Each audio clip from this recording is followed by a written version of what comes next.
My girlfriend's still asleep, so we're gonna try to be quiet today.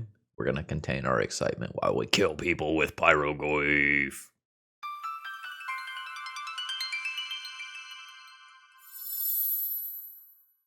Hello folks, Phil Gallagher, aka ThrabenU here for another Legacy video. And today I'd like to do just a tiny bit of competitive testing. A lot of times on this channel I'm like, yeah, let's try out this glorious jank. But something caught my eye from some recent challenge results, and I want to see how good it actually is. Pyrogoyf came out in, I think, the Modern Horizons 3 Lurgoyf themed commander deck.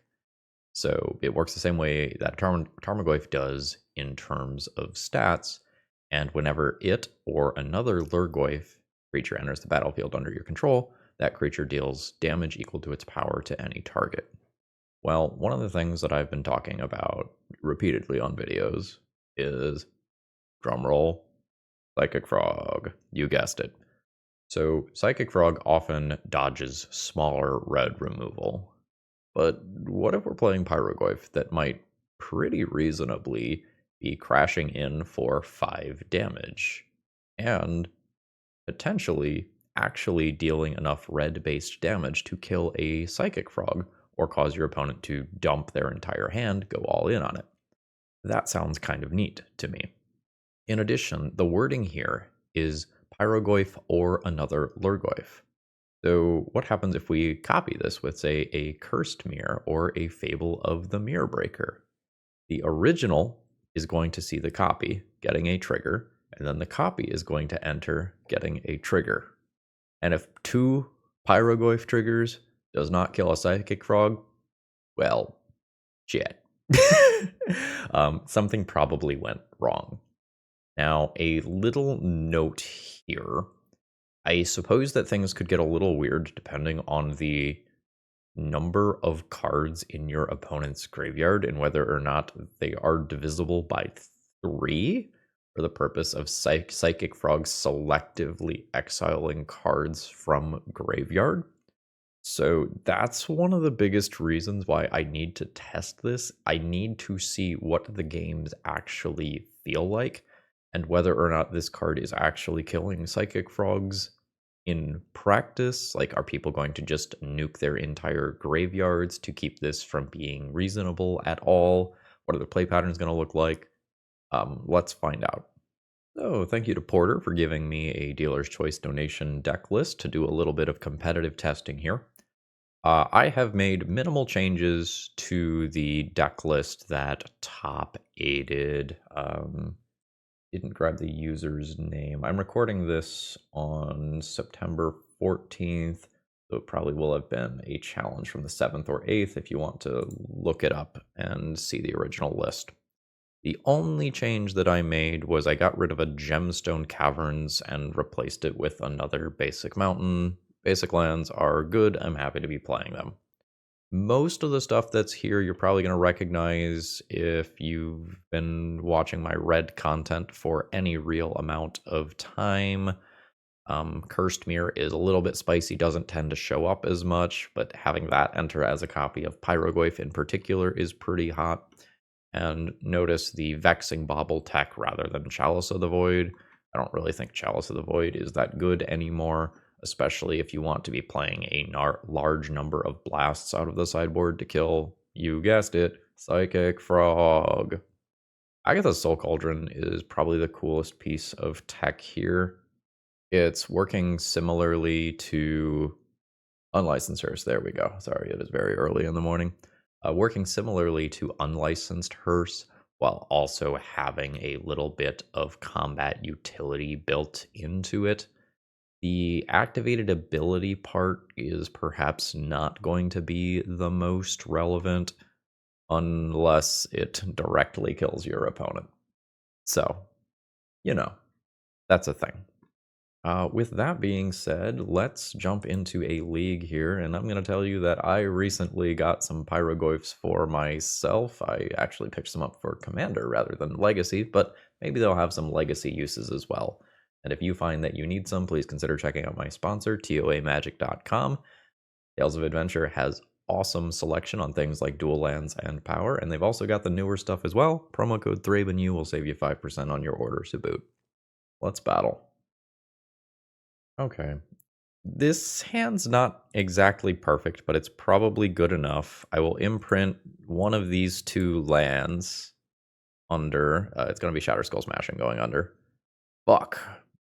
That's surprisingly annoying. Like, I have a Vexing Bauble in my own hand, but I kind of wanted that. I can turn 2 Sundering Eruption, blow up a land still. Yeah, this is a little awkward. I'm playing out my own Vexing Bauble despite having a Chrome Mox. Everyone has Vexing Baubles. Okay, so we've incentivized my opponent to draw with theirs by playing our own. That's some good news. And if nothing bad happens here, I get to Sundering Eruption, probably the Planar Nexus here, because that's an interesting draw. I don't think I get to do that, but that's an interesting draw. This also has synergies with the Cloud Post type stuff, so I think it is more important to destroy the Planar Nexus than the Urza's Tower. No basic land! Let's go! Damn it. Oh, that's so upsetting. I believe my decision is tactically correct. It just did not work out this specific time. It seems like mana is not a bottleneck for my opponent, though. Good cards is the bottleneck. So I'm currently thinking about whether or not I want to crack my Vexing Bauble to play my Chrome Mox. I believe the answer is yes, despite the fact that my opponent probably has a couple more Lotus Petals in their deck. Because sometimes I draw another Sundering Eruption. This now becomes a land that's worth my 3 life. Then I will Chrome Mox 1, 2, 3, and 4, so I can imprint Spirit Guides safely, play my initiative creature, and next turn I'm going to start hitting like a truck, because I get to Forge and Trap in the same turn cycle, presumably. Ah, shit. These top decks have been bangers, folks. Now my opponent has access to a ton of mana. I just took Vexing Bauble out of play as well. This is not great. Pass turn, pass turn, pass turn. Blizz. The Mystic Forge life loss is relevant, but I think on average, the 1 life is well worth it right now. Going for more mana. Paradox Engine is terrifying right now. How much does that matter? That matters a lot. Fuck. What a disastrous turn. That's Ensnaring Bridge. You hit Planeswalkers, little buddy? To any target equal to its power, which is 3. Okay. That's not bad. So to beat this Ensnaring Bridge, I probably need to loop the left side of the Undercity a few times. So I am going to go to Forge, despite the obvious non-bow here. 1, 2, 3, 4. This mana gets unlocked. Wait, hold on. This is any fucking target? I can just go to face with this shit. That's so good. It's even better than I thought. So that kills Karn. Then this is unlocked. Well, Fable. Fable plus Pyrogoyf or Fable plus Initiative creature is a way to beat Ensnaring Bridge. I don't know that it works on average because a handful of Mystic Forge untaps with big mana is probably pretty bad for me. Thanks, I hate it. More mana. Even more for a Grim Monolith as well. Now, every colorless spell from here represents some damage, and I'm already at 11. I've taken a decent amount from my own Ancient Tomb. And we just see how many spells my opponent rattles off the top with Mystic Forge. I feel like the variance has not been kind to me this game. Taking out Planar Nexus for my opponent to have 2 more was rough. Mystic Forge was bad. And like we know that one was a top deck. My opponent passed the turn. I think I really only need 1 turn of breathing room for this game to be reasonable. Now, Karn is tutoring for something. My opponent has 1, 4, 5 mana. Oh, plus the Eldrazi spawns. Yeah. And with that, my opponent has a decent number of chump blockers. And these can't attack. At this point, I am comfortable throwing in the towel. So I have Fiery Confluence as anti-artifact tech. I'm gonna get rid of my Vexing Baubles. They stop Lotus Petals. That's about it.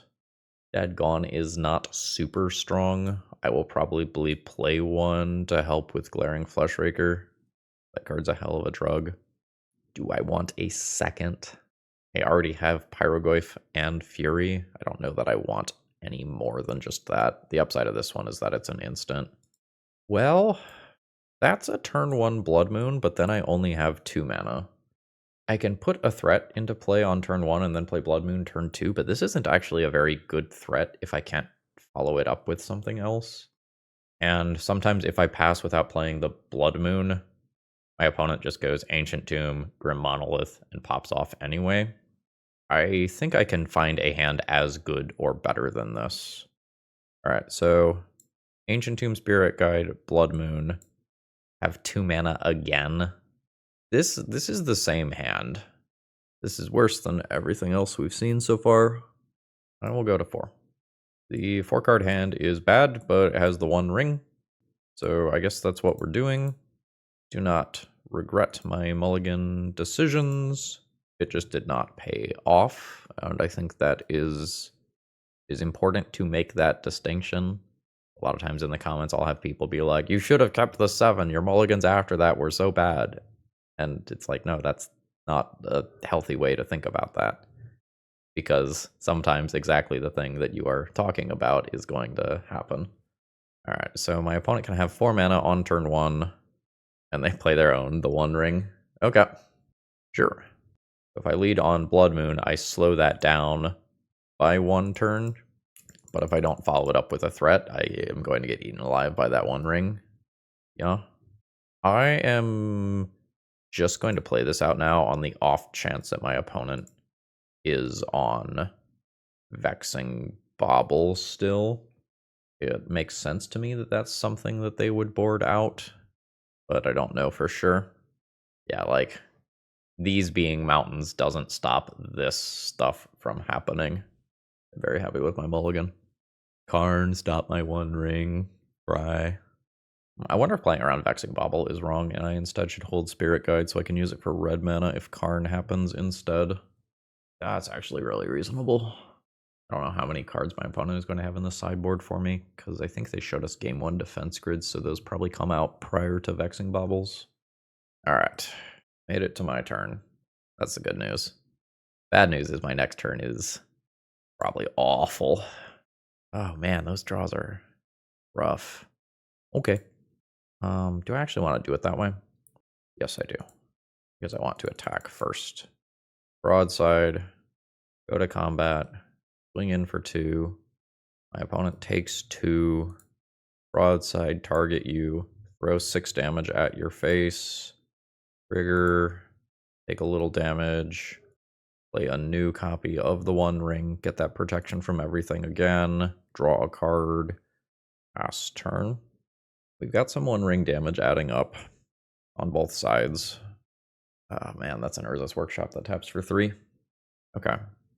So, I can answer this on my turn. And the question is more like, do I just end up losing to something like a Paradox Engine, Mystic Forge situation? Note that this is air quotes losing, because I am not taking the damage immediately. But my opponent can now untap the 1 ring and probably draw most of their deck. I'm going to give you relevant updates, because there's probably going to be a ton of clicks on my opponent's side. Alright, here's the first big spell. This is a Karn. That means that my 1 ring is now off. So, my opponent at some point can do a Mycosynth Lattice so that I can't play more spells. And then they just need to play a new copy of the 1 ring so that they don't die to their own the 1 ring. I think that's where we're at. Okay, yeah, there's the Lattice. Alright, we're a few spells later. My opponent now has 5 cards remaining in their deck. They can't draw with the 1 ring again, or they deck themselves. Maybe all their copies of the 1 ring are in those last couple of cards. I honestly don't know if my opponent has it. I think they are waiting for me to die of boredom and concede. Yeah, they are dead to their own 1 ring. Yep. Yeah, they died to their own 1 ring. Unless they have some instant speed way to actually factually kill me. This is a big cleanup step. I take 1 from my One Ring. Something big's happening. Oh, it's going to be a Kozilek's command. That'll do it. Just mode of make a bunch of little shitters. I die to Glaring Flesh Raker triggers. Yeah, that's 24 times 3 damage. Okay, nope, that'll do it. GG's. Got excited for a second, thought we were going to win a Moldifor to my opponent dying to their own One Ring. Today's video is sponsored by Moxfield.com, which is just the best place to host your online deck lists, and I don't think it's close. I think it's wonderfully organized, and you can have a great system of folders so that you can go through, separate your decks by whatever you want. I separate mine by format. I have just a few legacy decks, and Moxfield is able to keep track of all the decks that even someone like me makes. So please consider checking them out. All right, we have been paired against a Yorion deck of some kind. I have 2 mana on turn 1, 3 mana on turn 2. I can like Blood Moon into Broadside. The Broadside isn't necessarily good. Blood Moon isn't necessarily good. I eat it to Wasteland if my opponent is playing a D&T style deck. I don't think I like this one. This is fine. Turn 1 probably looks like this. Then turn 2, this is a land, probably looks like this, and this is turn 3, meaning that I probably get rid of City of Traders. So, potentially a red-white D&T deck. Seems like I am probably correct. Let's try to end this game before Aether Vial matters, eh? Yeah. Punchies.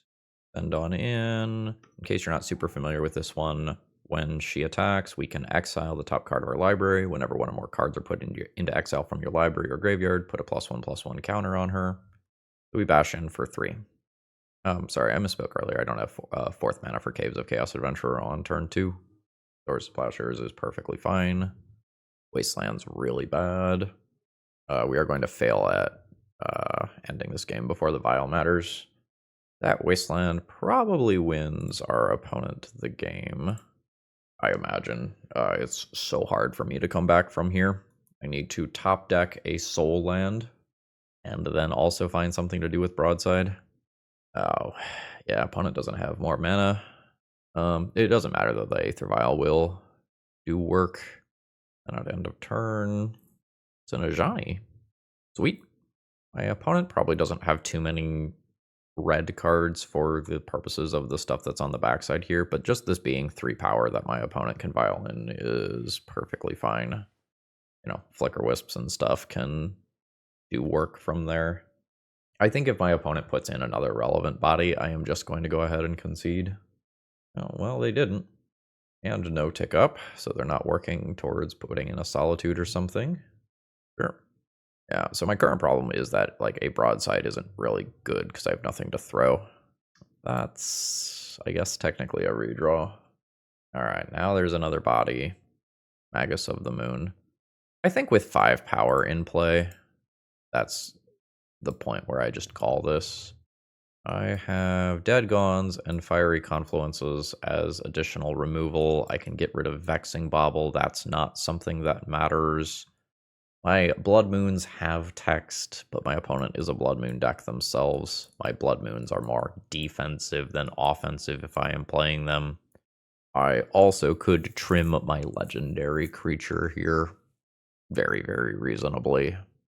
Play something like Agatha's Soul Cauldron to just fill slots for mid-range stalls. Oh wait, I boarded out 8 cards and boarded in 5. Okay, so yeah, I'll play this, and I'll keep a couple of Blood Moons in the deck as red cards to pitch to Fury and imprint under Chrome Mox. Here we see the awkwardness of playing extra 4-drops in our deck, where I have 3 mana on turn 1, nothing to do with it. The turn 2 Pyrogoyf isn't even necessarily good. If I keep this hand, I am potentially playing Draw Go with a deck that wants to go late. I think I mulligan this. This is turn 2 Caves of Chaos Adventurer. Have this on turn 1 available. Probably not use it, but have it available. And we'll see how this goes. It's a lot of damage if things go my way, but I don't necessarily think that I should expect them to go my way. My opponent has some decent number of single target 1 mana white removal spells or other free removal spells. So I don't really expect this Caves of Chaos Adventurer to attack for 7 next turn. We get another basic, then it doesn't matter so much if we get wastelanded. I can dead next turn while also getting to potentially broadside fling. There's a lot of incoming damage here potentially. There's the end of turn fetch. Really? The fuck is that for? Some weird sideboard silver bullet like a Lavinia, something weird like a Gilded Drake, a couple of like bounce things in blue. Yeah, it's Gilded Drake. Okay.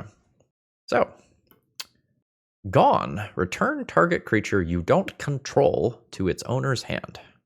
We'll go Forge. Counters on Gilded Drake. Solitude. Sure. So, my Undercity trigger fizzles. Just thinking if there's any world where I want to broadside this turn. I don't think there is. Gone is the bounce side. I'm just going to do that now. And I'm going to take... No, I don't need to take 2 because I don't need to hold up Dead Gone after it's out of my hand. So bounce to my hand. Pass turn. We're probably not expecting haste creatures out of my opponent's deck. So that means I will trap my opponent down to 13. I can then play a Caves of Chaos Adventurer afterwards. If my opponent takes the initiative back with whatever they play this turn. Oh, they don't. Fantastic. So, trap 13. Blood Moon. I play that sometimes this turn. If I spike a Soul Land. Archives, draw a card. Hell yeah. Is that better than throwing 6 damage at my opponent's face immediately for a total of 8? I think it is. That takes my opponent off of white and takes them off of blue. I like it. Because white potentially stops some things like Skyclave Apparition from happening. Gilded Drake's a good one to know about. I can hedge more against that if I want. The Pyroblast also has text versus Yorion type cards. I think that can go just for another red card very reasonably. I don't know that additional Pyroblasts are better than additional Blood Moons. My opponent will probably play a little more conservatively now that I've shown them that I'm keeping in Blood Moons for post-sideboard games.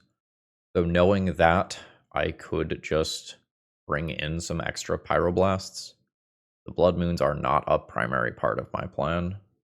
Yeah, I think I'm okay with that. I don't know that I feel great about it. I think I'm okay with it. This is sort of strange territory. Okay, so I have 3 potential lands here, 1 piece of fast mana, but the best thing my hand can do is turn to Fable. That's not very exciting. Is it good enough? I either deal a lot of damage to myself by shocking in 2 of these over the course of a game, or I open myself up to Wasteland on turn 1, which I don't want to do. Reluctant Keep. Fable making treasure tokens broadside to throw treasure tokens is a thing. And I have to decide whether or not I want to be wastelandable on turn 1. File is like legitimately annoying here. It means that if I get wastelanded, it's incredibly bad. But now I can kind of hedge in a different direction. I can treat this as potentially mana production in a meaningful way. And we'll see what my opponent has to do. It is Ajani. Sure. So I have a Fury. If I Fury right now, it is a 1-for-1. I probably end up using a broadside this turn.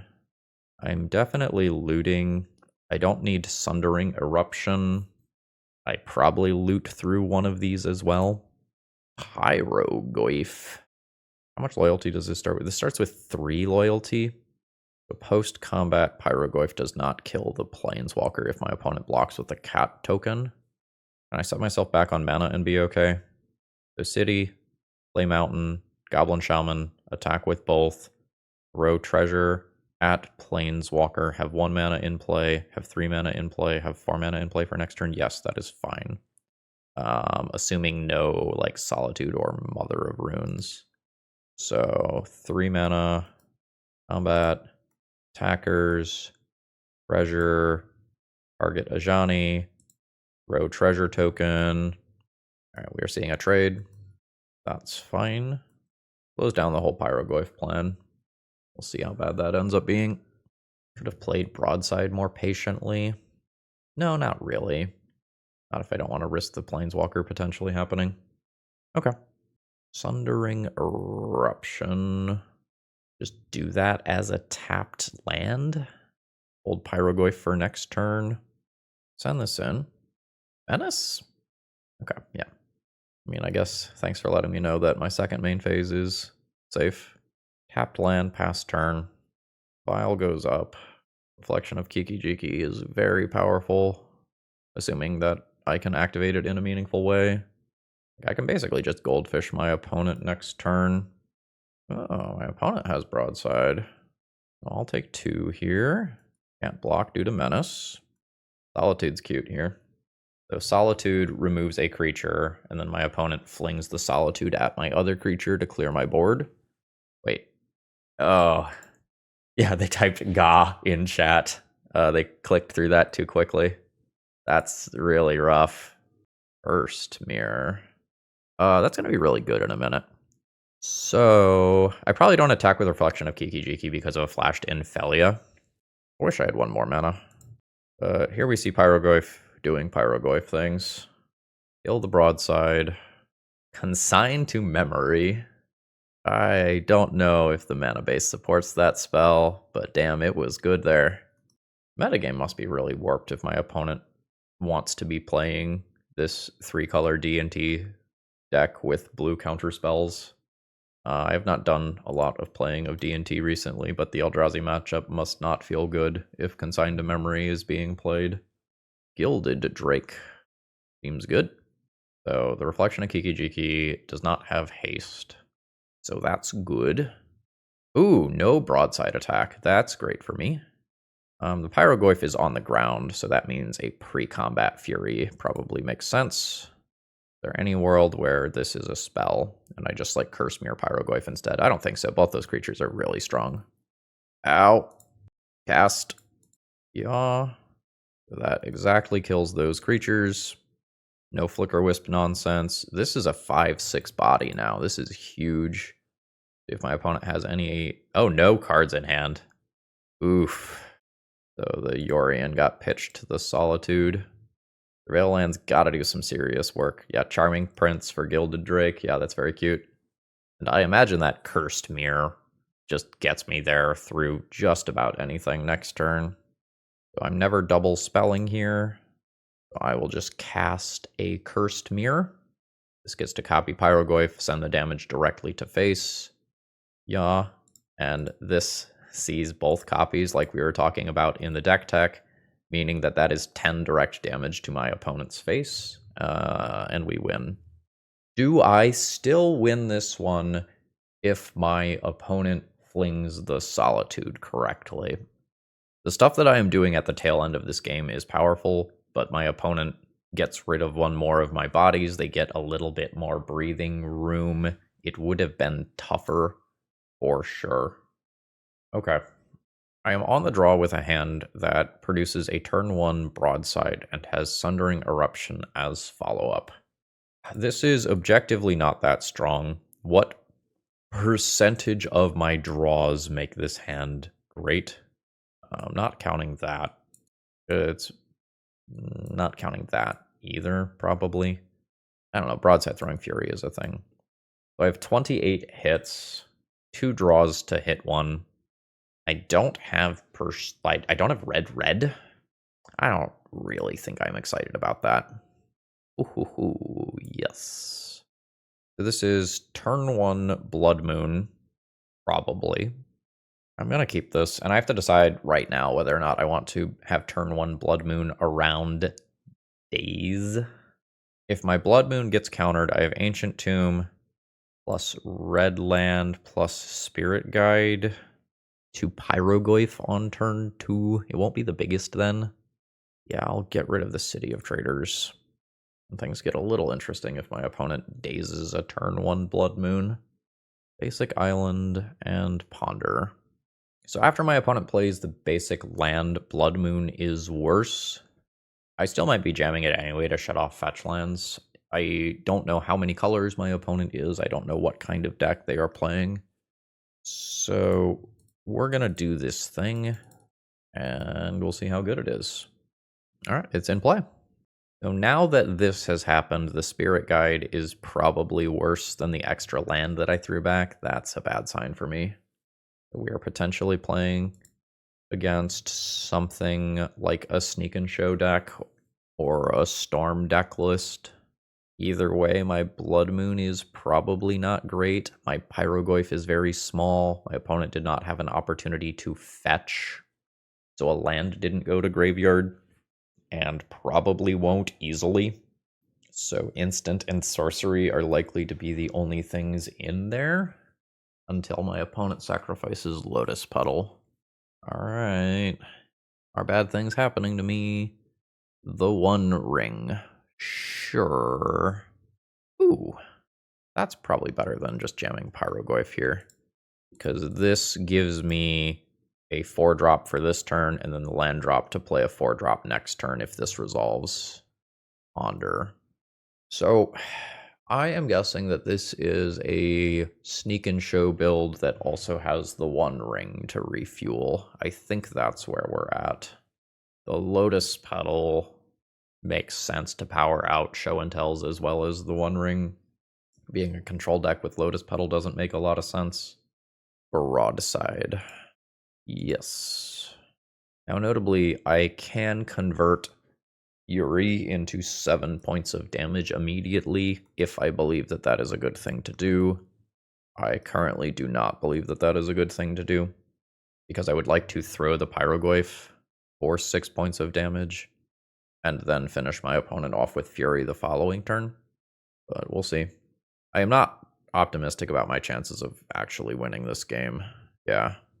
Opponent tapped that in kind of a weird way. Okay. Send in for 2. Opponent's at 12. Pitchcast a Fury, nuking 1 Pyrogoyf. That was absolutely worth 2 cards. There's the Show and Tell that I speculated about. So now, if I draw a land, Pyrogoyf is worth 4 to face, and then 6 to face. The Pyrogoyf is theoretically lethal, but, you know, stuff like this can happen. 1, 2, 3, 4, 5. I'm not dead. Are you dead? Probably not. Although, if there was a Brainstorm, why did not... Oh, there was a Blood Moon. That's the answer. No, the first one of those was cast off Basic Island, right? So that could have happened pre-combat to try to find a second creature to sneak attack in. Alright, well. That'll do. So I can hedge against large creatures with these.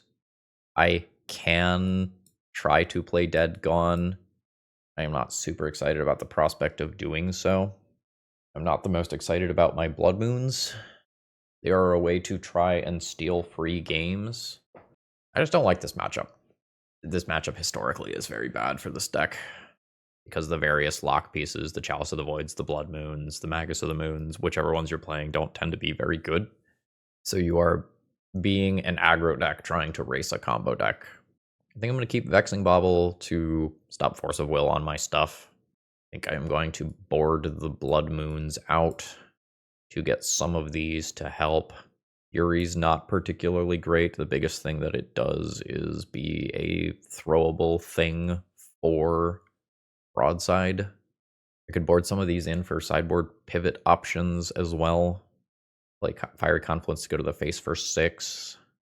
Play the Blood Moons and then attempt to Sundering Eruption away a basic island if I think my opponent doesn't have multiples, but not super into that. I'm just kind of expecting to lose this one. Alright. Chrome Mox, imprint a red card, Ancient Tomb, broadside. That doesn't play the Vexing Bauble to stop the broadside from eating a Force of Will. The broadside is not really the thing that I want to make my hand keepable. I could play this hand slower, ignore Chrome Mox, shock in this as a land, play Vexing Bauble into broadside on turn 2. Then I'm not holding up Pyroblast. I don't think this hand is good enough. So I can keep a hand that has the ability to counter some show and tells, but has no ability to pressure my opponent. That just loses to the One Ring long term. 5. Land Vexing Bauble on turn 1. Turn 2, I play a Pyroblast, and I keep a threat. This is not great. At this stage, I don't know that I have the ability to continue to mulligan and realistically expect to win the game. I am not overall happy with this. Alright, we got a Force of Will from that. My opponent going down cards doesn't matter that much. I have mulliganed a couple of times already, and they have the One Ring in their deck for when games go long. So I don't love my situation. I think I'm going to try to save the life on this and not shock that in. If I get punished by Soul Land, Show and Tell, Days backup, I am going to Pyroblast that. Just intuition tells me that I should attempt to take this out. My opponent didn't play a fetch land out prior to doing that. Yeah. Broadside? Just put a threat into play. Hope that things improve. I think that's fine. Like, it's not good. This is not how I want to use my limited Spirit Guide mana. This doesn't clock as hard as some things like, say, a Goblin Rabblemaster would do. But we are opting to play more removal and fewer early threats. Alright, another force. We got a Show and Tell for our trouble. I believe that my opponent is now favored, though. I think it's on tap and, like, ponder or whatever. Okay. Okay. So my opponent has a bunch of non-castables in hand. If they keep bricking, there's hope for me. So this was their draw 4 turn. I can see a path to victory. I need another land. Show and Tell's live. Show and Tell's not live. Ooh. Okay. So I believe that I am going to play out Pyrogoyf for the direct damage to face here. That's 4 to face. That's essentially an 8 damage swing in a turn cycle. And then next turn, I can have 4, 5, 6 initial damage and potentially more damage after that if I draw something reasonable. We are going to cast Broadside, and the goal is to keep my opponent from cracking this land. So I get 4, 5, 6 initial damage, throw for 6, put my opponent to 1, Prismatic Vista is dead. Did we win a mull to 5 or 4 there, I believe? Sweet. London Mulligan confirmed strong. Got a little lucky though, I'm not gonna lie. No changes to the boarding plan. This doesn't have mana. 6 card hand is a thing. I don't really want to be reliant on the One Ring here. I think turn 2 Fable on the draw is just too slow. Go to 5. I like this. 1, 2, 3, 4, 5. I guess all the same. I don't think I'm ever keeping the Spirit Guide, despite the fact that I can build my own Force of Will with it. And I think I want both blasts. I'm going to deal a lot of damage to myself. I'm going to pay the life there. Ancient Tomb exists, so I don't believe that I get to not hold up Pyroblast for show and tell, even though most of the time this happens. Oh, that's a weird one. I'm going to do it, but that's a weird one. I play the Vexing Bauble so that Force of Will does not stop these in the future. Sure. Pass turn. I'm like so clearly telegraphing Pyroblast or Red Elemental Blast, it's not even funny. Alright. So we are going to attempt to counter a show and tell. Oh, shit. Like, I just telegraphed the hell out of that spell, and my opponent says, like, you don't have it. Narrator's voice. He did, in fact, have it. Awkward. Sometimes my opponent casts show and tell specifically because they have a second show and tell, and then not having Pyroblast up is really awkward. I'm not Because my opponent is a One Ring deck, though, I'm not sure that I get to play this game without actually jamming Caves of Chaos Adventurer here. So my shields are down for a turn. Trigger, get a mountain. And now, on turn, what is this? 6? Feels like turn 6, it's turn 3. This is where I would start to like to have the Spirit Guide to hold up the Pyroblast, but I don't think I get to keep that in my opener for this sort of situation. All right, it says another land, and my opponent is just passing. That is very, very good for me. I am about to unleash a world of hurt on my opponent here. Okay. Are we going to attempt like a Brazen Borrower? I'll counter that in a Braid. Yes. Well, I mean, yeah. Ow. I don't think I get to play red land and then do this without taking damage. I don't think that makes sense. I think I'm going to start making normal land drops here, despite some awkwardness. I would love to use this Pyroblast so that I don't feel the need to continue to hold it up. So, trap, 12, I go to 10. Ooh, do have to be a little careful to not kill myself with the One Ring in Ancient Tomb. This is probably the last time I tap the One Ring. Don't hate that. So let's Chrome Mox, imprint a Spirit Guide, take 2, play Caves of Chaos Adventurer, Archives to draw a card, and then probably tapped land drop here. So I probably kill my opponent next turn. The One Ring could get involved, and then things get a little dicey. So take 2, do this thing. Pyrogoyf is huge. So that damage, which is 8. Oh my gosh. Oh, Pyrogoyf getting those counters off the Undercity is so gross. Wow, I didn't even think about that. GG's. All right, if I keep this hand, I am keeping this hand under the belief that Pyrogoyf will be good because my opponent will put things into the graveyard. I have a sort of interesting line where I end up countering my own Chrome Mox intentionally to put an artifact into the graveyard to grow Pyrogoyf. But I can probably accomplish that same thing by flinging it with Chrome Mox. I think my hand is awkward, but a keep. Well, in good news, my opponent is probably going to put things into the graveyard this game. They like their card. Well, now I have to completely reevaluate this hand. So, Chrome Mox Imprint Broadside City of Traders is 3 mana for Blood Moon. I can also Chrome Mox Simian Spirit Guide to do a Vexing Bauble first to make it an uncounterable Blood Moon. I think I'm into it. Yeah, imprint a Spirit Guide City. I have to commit to the Chrome Mox, the second Chrome Mox prior to Vexing Bauble though. And I think I keep Broadside because I have multiple Chrome Mox into fling. So colorless mana. There's Vexing Bauble. It's in play. So this is an uncounterable Blood Moon that is shutting off my opponent's one known land. Basic Swamp, Entomb, Reanimate over 2 turns. Aha, got him.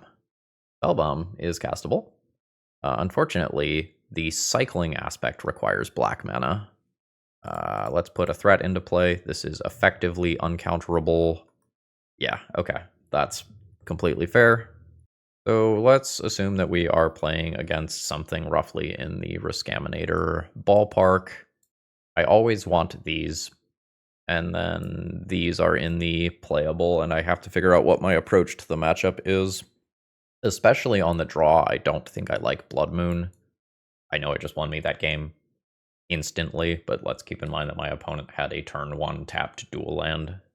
So, I unfortunately have so many things to be respecting here. The things that respect the Psychic Frogs and the Tamios in the Murktide Regents of the world are not necessarily the things that respect Entomb Atraxa. I have so many 4-drops, it's probably correct to cut some number of 4-drops to play less expensive cards. So as a starting point, that can get me all of these, and then I think about whether or not I am playing Leyline of the Void. I could get rid of my own Caves of Chaos Adventurers to have it not reanimated. I could also just do something like this and just kind of hedge against everything, accepting that Force of Will trades with my stuff. I don't know. The Pyrogoyfs are giving me difficulty in evaluating, like, how much respect I have for various things. Very bad against Wasteland with this hand. Got something like a Tameo covered. I do not believe that I shock for this land, given how much self-damage I am likely to do over the course of this game. Yeah. I like drawing extra lands because it means I'm not as dead to Wasteland. But the fact that there's damage associated with every land that I have is not ideal. Like, the mana base greed to make Fury and Chrome Mox better results in more self-damage in these Delver-style matchups in a way that's not fantastic. I am going to play this game slowly. Just do this tapped and pass, and not immediately Pyroblast or Red Elemental Blast a Psychic Frog on my opponent's turn if they play one. Okay, opponent not opting to Wasteland me. That feels weird to me. Yeah, okay. So we are going to just continue to play this game of draw go. No end of turn Brazen Borrower to bounce a Leyline. That's great for me. Okay. I think there's a fair argument to blast that card. Pyrogoyf Leyline of the Void. Not the best combo. Also, there is a fetch land to shuffle. Am I going to play Broadside as a 2/2 attacker? Sure. I believe that is worth 2 life. I am doing this more because of the damage that it represents in the future than because I care about this card. Like, I don't even think I would blast to protect this, even though I have 3 blasts, which is kind of wild, honestly. And if this thing dies, it grows the Pyrogoyf. And it seems like it is going to die. It's a long goodbye. This was one thing that I thought might get slightly better once Psychic Frog started being everywhere. I'm happy to actually see one in play. Like, that's an Abrupt Decay that is in the blue-black base. No threats from my opponent. Oh, that's a weird one. That seems worth 2 life. I don't think I'm going to play a Dazable Pyrogoyf here. This is probably going to eat like a Consign to Memory or Force of Negation. That's fine. Not going to counter that. I think it is important to use these on the things that matter. Now I have Force of Will if I need it. Am I fine playing a Pyrogoyf as a 2-power creature? It's okay. I can just wait. I'm not under any pressure. I think I'm just going to wait. I don't really want to be forced into a situation where, like, a spell gets dazed, I use a Spirit Guide, and then I'm not dropping a meaningful... Let me rephrase that. I don't want to end up in a situation where I use my resources in a non-optimal way, and then my opponent gets to do something like bounce this Leyline, unlock a bunch of dead cards in their hand, and just go to town. EE for 1. EE for 1. Next leveled. Like the most patience I've ever showed in a game of Magic ever. I can take 3 damage to start playing things this turn. I don't know that that's worth it. There's no clock in play. And Pyrogoyf is only a 2/3 as well. Alright. Now I'll play my 2/3. Oh, we hit play. 2 to your face. Now that one does not eat a long goodbye. I believe that's 3 or less. Yeah. Surely this thing just dies. No? What's it? Brazen Borrower. End up with weird thing in graveyard. Let's Red Elemental Blast that on the stack here. Hey. Another Daze. That one's fine. Another land drop. Or rather, the same land drop, I think. No, it returned Underground Sea. So, starting point is Cursed Mirror here. That's worth some life. Is also worth a Pyroblast for sure. Force of Will, pitching Force of Will. Counter target spell if it's blue. Cast. First mirror enters. Well, maybe. Okay, seems like opponent has interaction. They're still thinking about something. Okay, we're hitting play. I become a copy of Pyrogoyf. I now get 2 of these triggers. I can send 6 at face, leave my opponent with a potential 3/4 Psychic Frog, or I can just kill the Psychic Frog and assume that if Psychic Frog is dead, the Pyrogoyfs will get the job done. Or I can split the difference, attempt to deal 3 damage to Psychic Frog, 3 damage to face.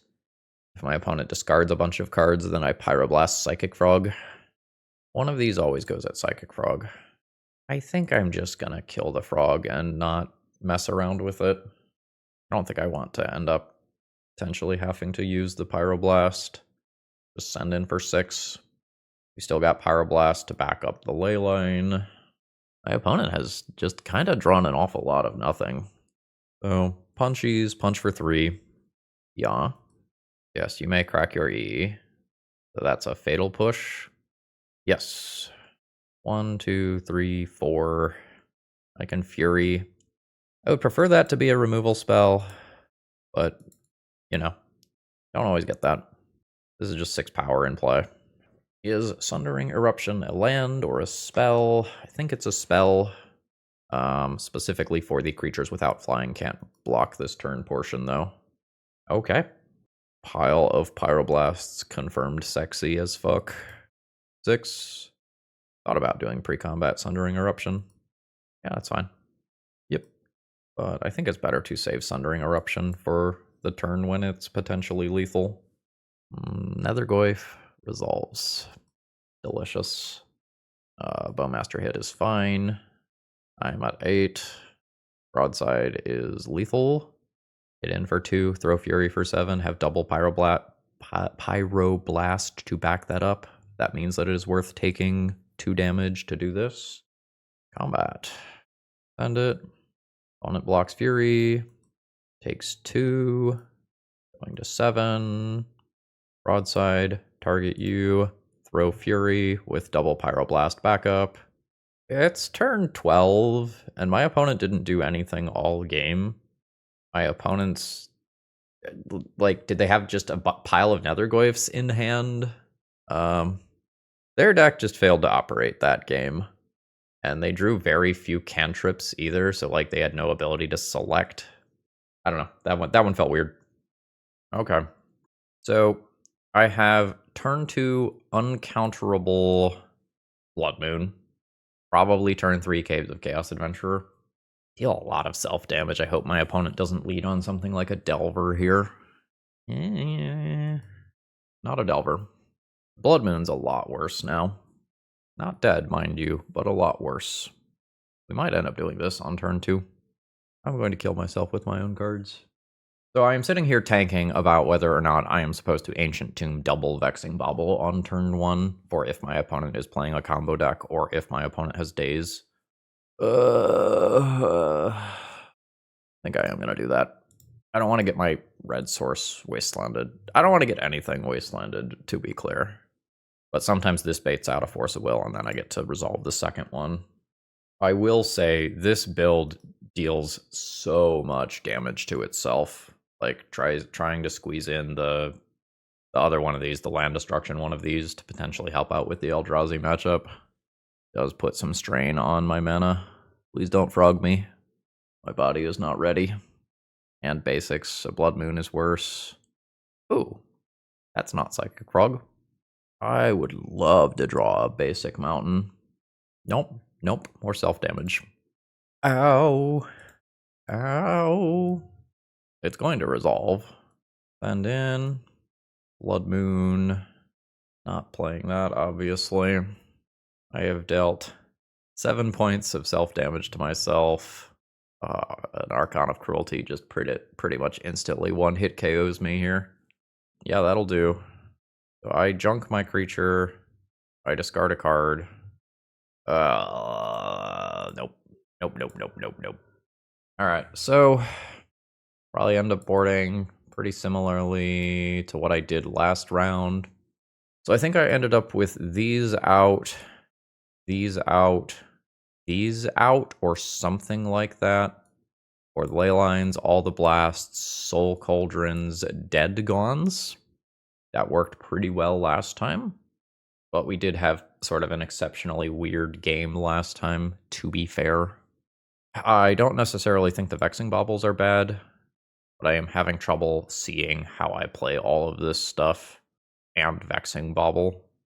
I am not the most happy about this. I am going to put both of these into play because Brazen Borrower is a card that exists. And I'm going to play this one as a tapped land. So over the course of the next few turns, I need to find the way to answer a Psychic Frog or Tameo style card. My opponent promises that at this point they will not be reanimating anything from their graveyard, and they promise that. So if Emrakul ends up being a liar, YouTube will know. Dead Gone is okay. I am just going to play this as a tapped land here past the turn. I'm not interested in Spirit Guiding out a Broadside Surveil land. Weaker than normal, but still good. Opponent got a land off the top of their deck that they don't need. I don't want to play this. I'm going to play a Broadside. If my opponent dazes it, I will Spirit Guide and take that as a 1-for-1 trade that gives me positive tempo. Oh shit, we got a Force of Will, pitching a Consign to Memory. New land drop. His opponent gonna do it 3 mana. Pyrogoyf? Yeah. That is a 1/2 Pyrogoyf. That's not necessarily good though. So if I deal 2 damage to this creature, when state-based effects are checked, this instant is going to be in the graveyard, meaning that this is a 2/3. So I would not actually do what I want to do. So it's actually just better for me to play a 2/2 blocker for that creature and pass the turn. Opponent could like fetch and fatal push my Spirit Guide or something. Petty Theft. I accept that. I'm gonna let them draw 1 card here rather than use 2 of my own cards. Wildly, given the position that we are in, Simian Spirit Guide is actually a good card here, and my opponent doesn't necessarily always draw a card off of this. Yeah, they get nothing that time. So I will recast a Spirit Guide and pass. My opponent can't play out Brazen Borrower in this turn cycle. Gotta fetch. Potentially for another Surveil land. Bingo. And by the way, the Brazen Borrower is why I put in both ley lines at the beginning of the game. Yeah, this is fine. Like, my opponent can, air quotes, draw a card with the Goyf again. I don't think that's worth 2 of my cards here. Because again, this does not always draw a card like Psychic Frog does. Alright. Hey, there's Psychic Frog. So I might need to Gone that a little bit later. We've got 1, 2, 3. Cast Spirit Guide.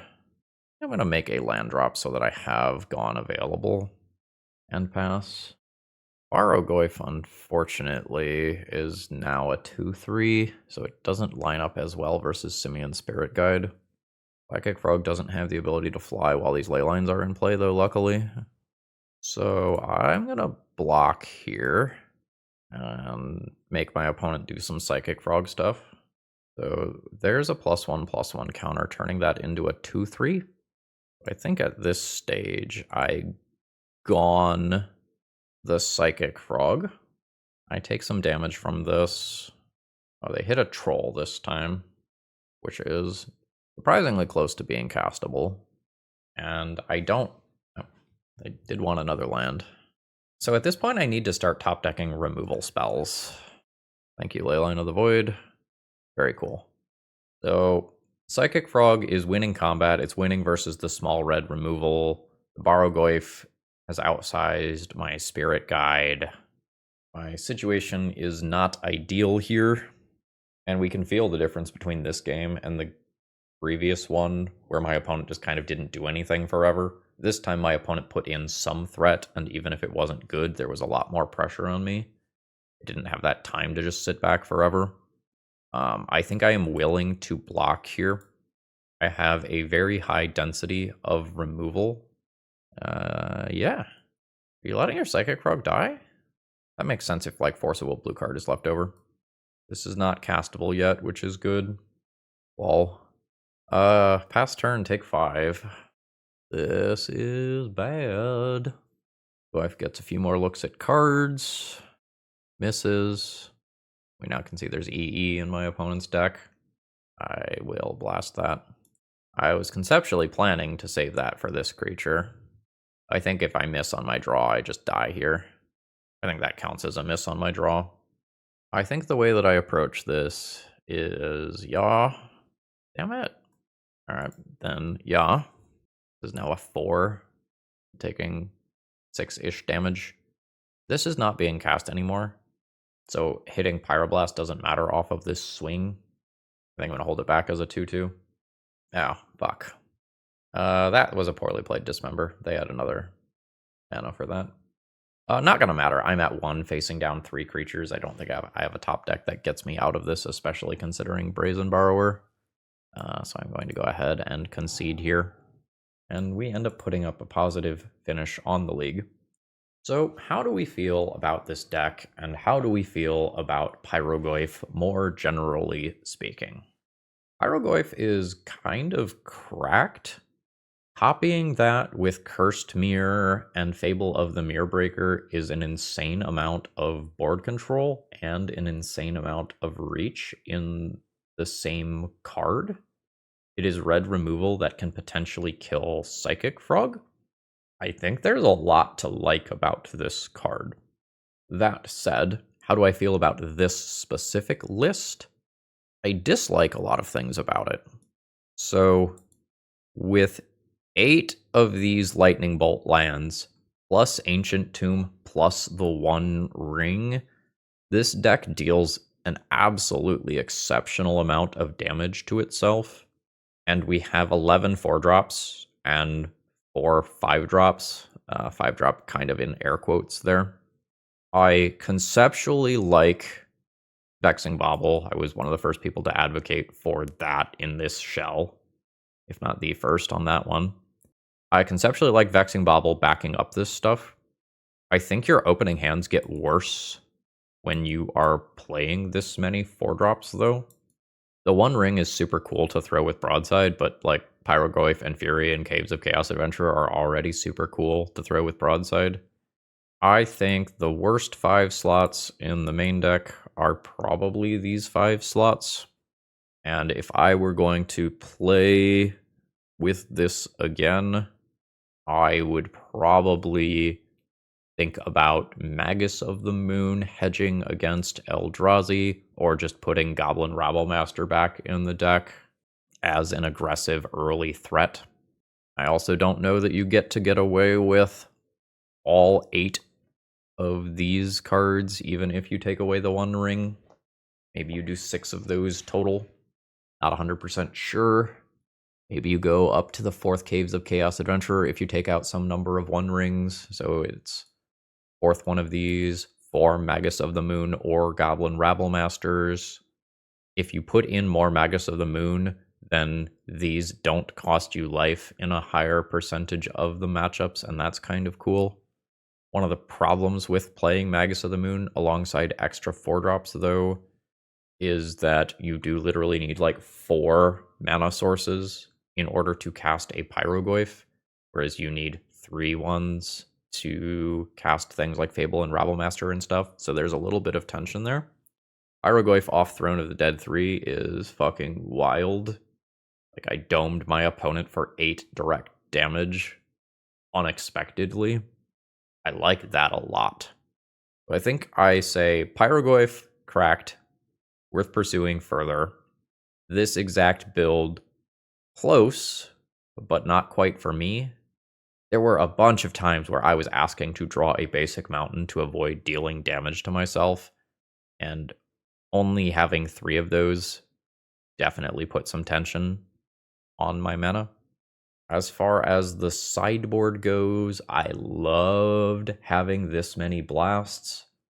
Something that I was talking about a lot on one of my previous videos was how I wanted to have more blasts in the sideboard because dealing with Psychic Frog is such a big deal. But when we have Fury and Pyrogoyf and Broadside and 5-ish blasts and maybe Dead Gone, that starts to be enough that you can pretty consistently answer at least the first Psychic Frog. Still really don't know that I think this card is playable. Like, we saw versus Psychic Frog where the dead side wasn't good enough and the gone side also wasn't good enough. Dead Gone has utility in other matchups, though. Maybe you don't need more small creature removal if you already have Pyrogoyf and Fury and Broadside. Like, can we go deeper? Maybe. Gone still has uses versus things like Troll of Khazad Dûn and Atraxa. Well, Atraxa is a bad example, and Archon of Cruelty that get into play, but you're kind of hoping to just stop those things from getting into play. Overall, thumbs up on Pyrogoyf. Shaky thumbs up on the deck list. I don't like some of the things around the edges, but I like me some uncounterable Pyrogoyf because it's coming in off of Vexing Bauble or Throne of the Dead 3. All right, if you need your Pyrogoyfs, toamagic.com, promo code ThrabenU, let them know that I sent you, and I hope you all have a wonderful rest of the day. Goodbye, Pyrogoyf. Oh, and see ya.